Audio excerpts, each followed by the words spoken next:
మనకి పర్వతాలలో సముద్రాలన్నీ కూడా ఉండవు కాబట్టి చిత్తశుద్ధి లేకుండా కన్యాదానం చేస్తున్నాడు. తన కళ్యాణాన్ని తనకే ఆటంకం చేసుకున్నాడు పరమేశ్వరుడు.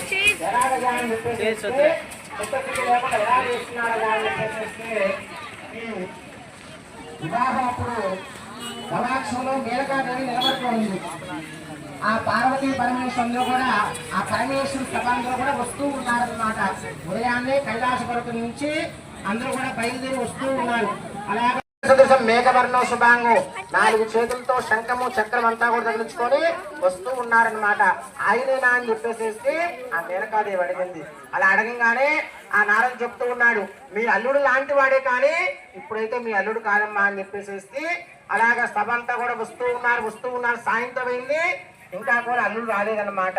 తర్వాత చెట్టు చివరలో దిగంబరంగా తాండవం చేసుకుంటూ కూడా ఆ పరమేశ్వరుడు చుట్టూ కూడా భూత ప్రేత పిశాచాలు చుట్టూ పెట్టుకొని ఆయన దిగంబరం చేసుకుంటూ వస్తూ ఉన్నాడనమాట.